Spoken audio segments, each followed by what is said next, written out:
Welcome back to the Lucky Steady Point Army. Myself, Ompal Singh Rathore. आज हम बात करेंगे पाचन तंत्र में ग्रसनी, ग्रास नली, आमाशय, छोटी आंत, बड़ी आंत और गुदा. हमने लास्ट सेशन में जो बात की थी वो मुख की थी.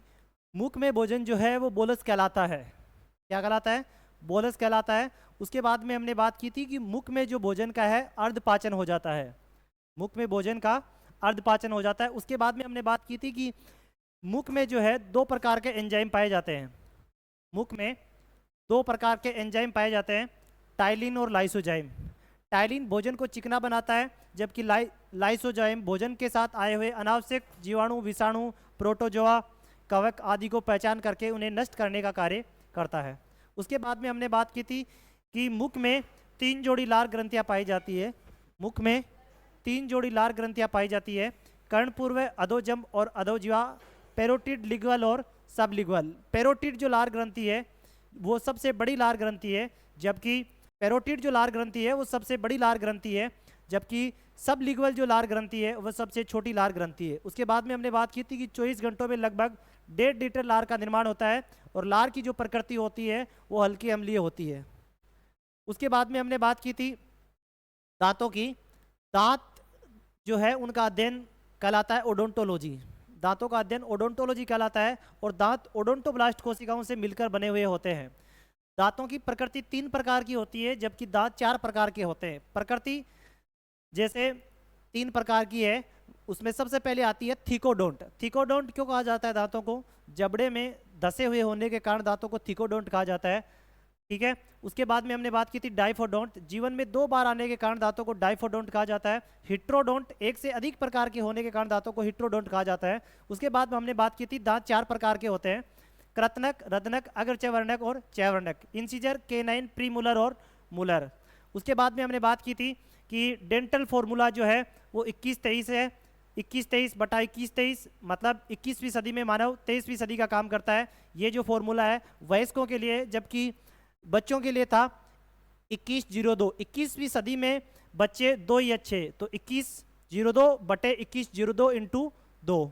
ठीक है. ये थे दांत. उसके बाद में हमने बात की थी जीभ की. जीभ जो है जीभ जो है वो हाइड अस्थि पे टिकी हुई रहती है और जीभ के अग्रभाग से मीठे, पीछे से कड़वे और किनारों से खट्टे और बीच में से नमकीन स्वाद का अनुभव होता है. आज हम बात करेंगे ग्रसनी की.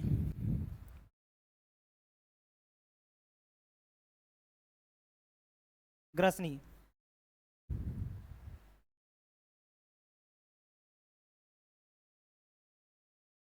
देखो, ग्रसनी में क्या होता है? ग्रसनी में भोजन और गैसों का मिलन होता है. भोजन और गैसों का मिलन होता है. इसमें किसी भी प्रकार का कोई डाइजेशन या पाचन नहीं होता है. आगे चलकर ये जो ग्रसनी है 2 भागों में बढ़ जाती है, ग्रास नली और श्वास नली. ग्रास नली में भोजन जाता है, जबकि श्वास नली में हवा जाती है. ठीक है. ग्रसनी की लंबाई की यदि हम बात करें तो इसकी लंबाई लंबाई 10 से 12 सेंटीमीटर होती है. 10 से 12 सेंटीमीटर होती है, जबकि चौड़ाई चौड़ाई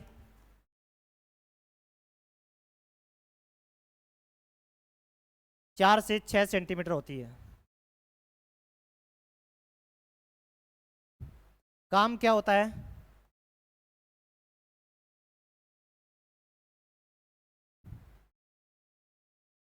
कार्य भोजन और गैसों का मिलन. भोजन और गैसों का मिलन. भोजन और गैसों का मिलन. आगे चलकर ग्रसनी 2 भागों में विभक्त हो जाती है. आगे चलकर ग्रसनी 2 भागों में बढ़ जाती है. 2 भागों में 2 भागों में बट जाती है.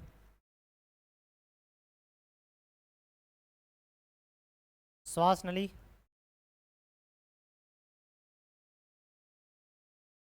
और दूसरी ग्रास नली.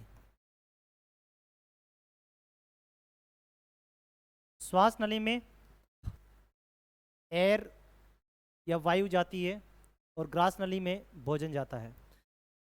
श्वास नली जहाँ से अलग होती है वहाँ पे एक नोजन लगा हुआ रहता है, नोजन ढक्कन लगा हुआ रहता है, जिसे एपिग्लोटिस या घाटी ढक्कन के नाम से जाना जाता है।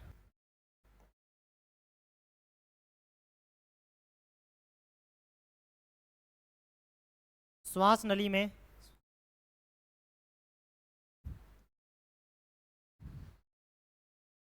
के ऊपर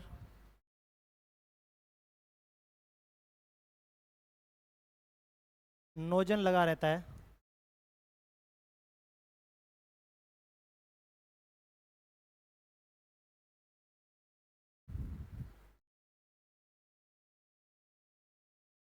जिसे घाटी ढक्कन, जिसे घाटी ढक्कन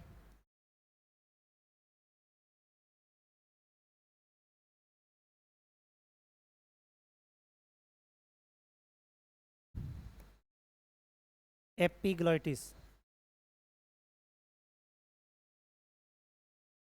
एपिग्लोटिस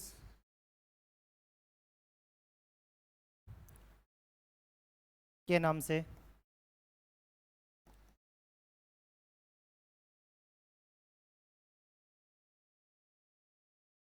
जाना जाता है। श्वास नली जो होती है वहाँ पे एक ढक्कन लगा रहता है, जिसे एपिग्लोटिस के नाम से जाना जाता है। इस एपिग्लोटिस का मुख्य कार्य ये होता है कि भोजन जब भी आए तब ये बंद हो जाता है, और जब हवा आती है तब ये खुल जाता है। और जब गलती से भी कई बार भोजन इस श्वास नली में चला जाता है और ये ढक्कन नोजन जो है खुला रह जाता है, तो श्वास नली में जाने के पश्चात हमें हिचकियाँ प्रारंभ होती है। ठीक है, आगे हम बात करते हैं ग्रास नली।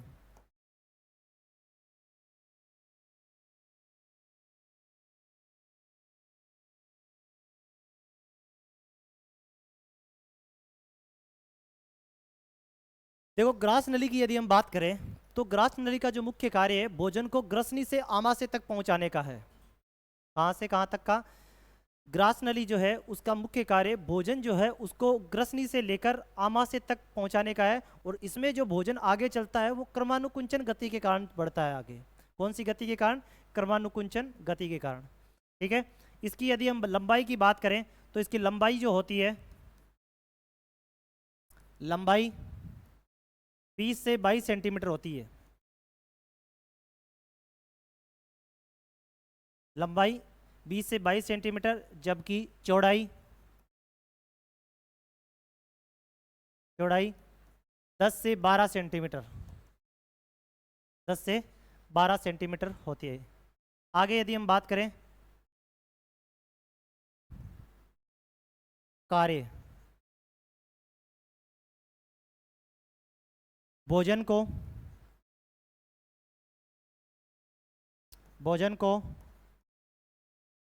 ग्रसनी से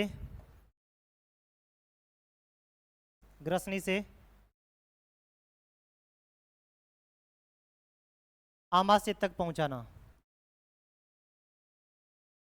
आमाशय तक पहुंचाना। ठीक है, ये थी ग्रसनी। लंबाई की यदि हम बात करें तो 20 से 22 सेंटीमीटर होती है, जबकि चौड़ाई 10 से 12 सेंटीमीटर होती है, और इसका काम क्या है? भोजन को ग्रसनी से आमाशय तक पहुंचाना। अब हम बात करते हैं आमाशय की।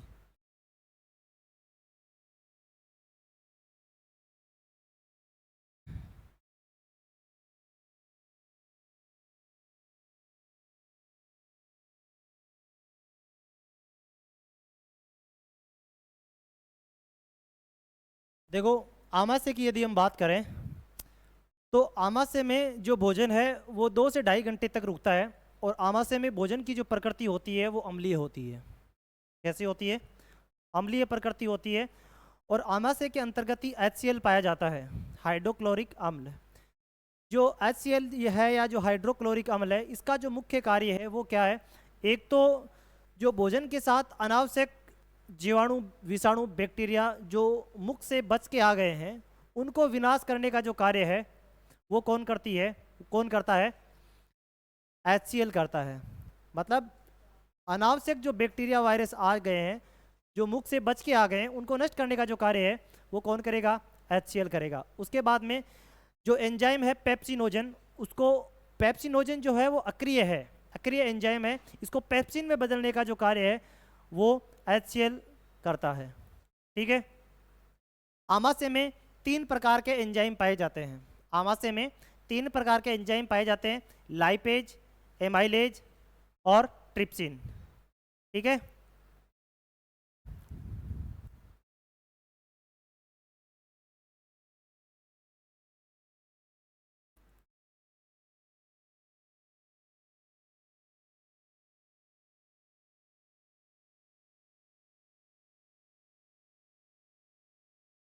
भोजन की प्रकृति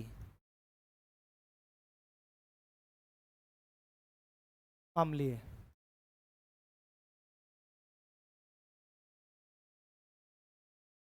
भोजन जो है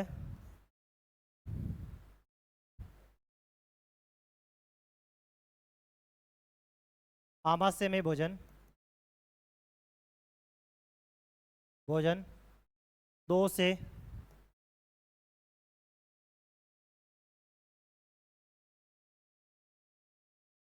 घंटे तक रुकता है।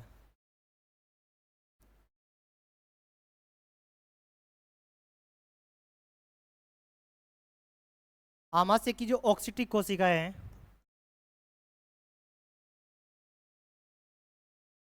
ऑक्सीटिक कोशिकाएं हैं, उससे HCl स्रावित होता है। HCl HCl निकलता है।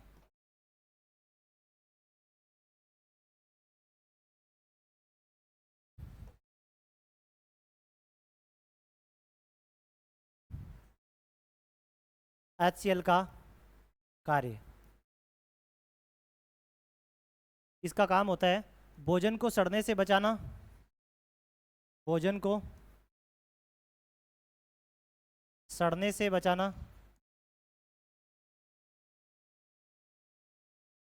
और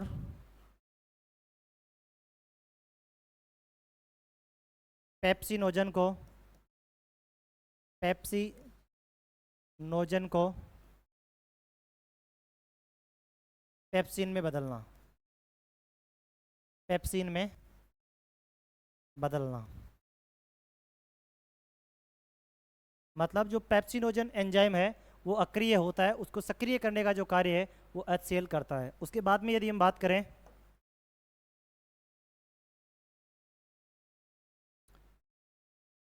तो भोजन के साथ आए हुए भोजन के साथ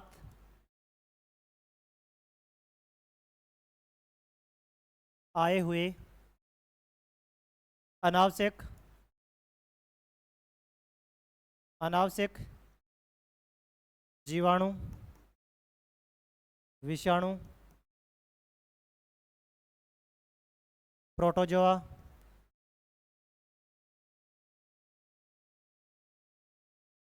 कवक, जो मुंह से बच के आ गए थे,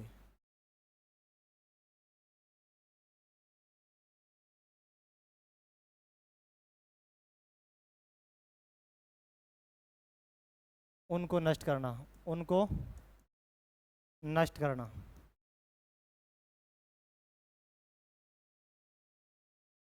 ठीक है।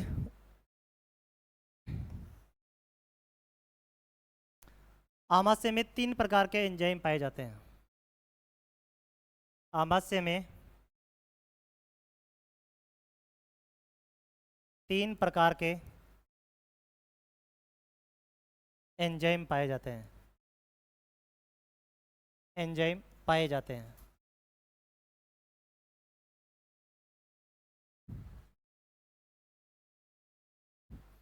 पहला है पेप्सिन,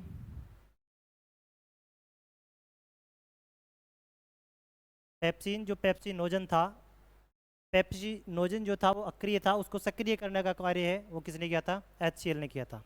पेप्सिन। दूसरा है रेनिन और तीसरा है लाइपेज।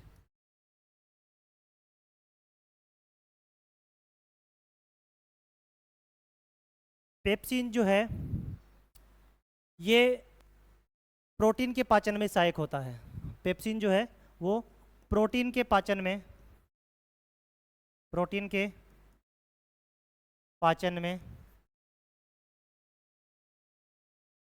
सहायक होता है।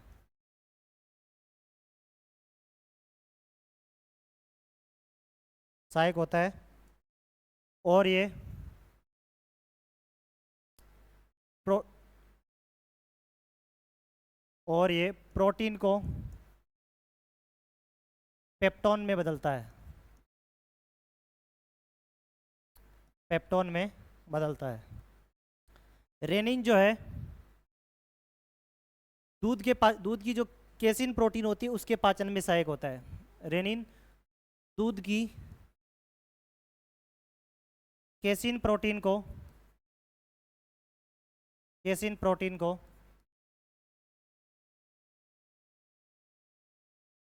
पैराकेसिन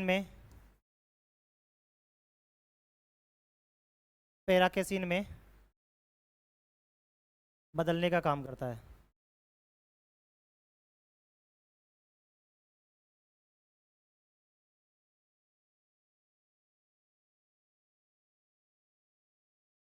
दूध का रंग जो सफ़ेद होता है वो केसिन प्रोटीन के कारण होता है, और दूध का जैसे गाय के दूध का थोड़ा रंग है वो हल्का पीला होता है, वो कैरोटीन के कारण होता है।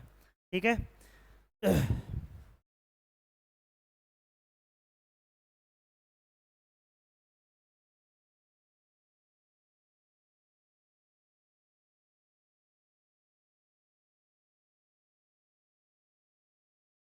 लाइपेज एंजाइम वसा के पाचन में सहायक होता है। वसा के पाचन में सहायक होता है। सहायक होता है। ये वसा को वसी अम्ल तथा गिल्सरोल में बदलता है। वसा को वसी अम्ल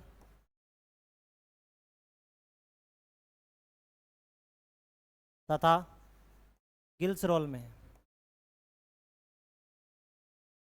में बदलता है।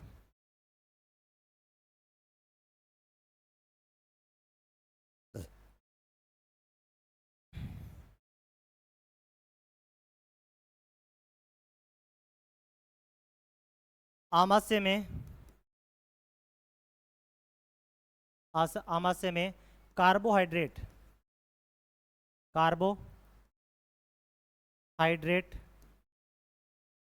का पाचन नहीं होता।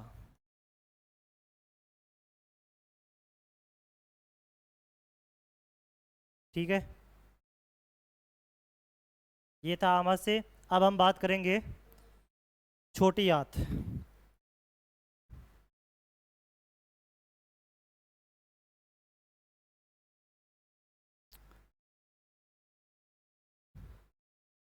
छोटी आंत से पहले करेंगे यकृत, क्योंकि आमाशय में जो भोजन की प्रकृति होती है अम्लीय, अम्लीय प्रकृति के भोजन को छोटी आंत स्वीकार नहीं करती। इससे पहले इसको सारी प्रकृति में बदला जाएगा, और उसको बदलने का जो कार्य है वो पित्रस करता है, जो यकृत से निकलता है। ठीक है। यकृत जो है इसे शरीर की रसायनशाला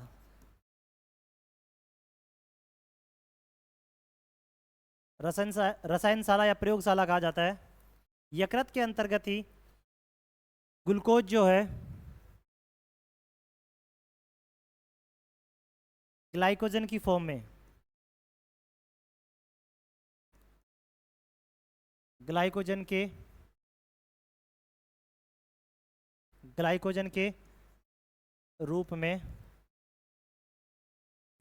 रूप में स्टोर रहता है। स्टोर रहता है। इसलिए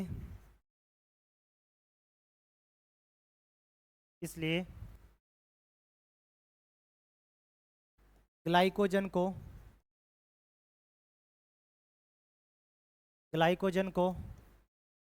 संरक्षित भोजन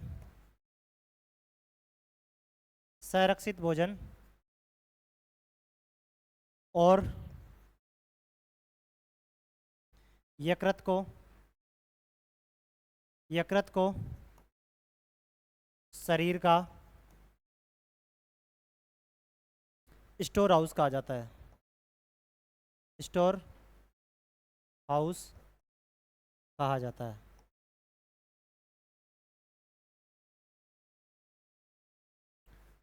ठीक है, okay, all the best and good day. आप अपना व्यक्तित्व इस प्रकार से व्यवस्थित करें, आप अपना ख्याल रखें, बड़ों का सम्मान करें, छोटों के प्रति स्नेह रखें, और आप अपना व्यक्तित्व इस प्रकार से व्यवस्थित करें ताकि आपके साथ महिलाएं सुरक्षित, सम्मानित और गौरवान्वित महसूस कर सकें।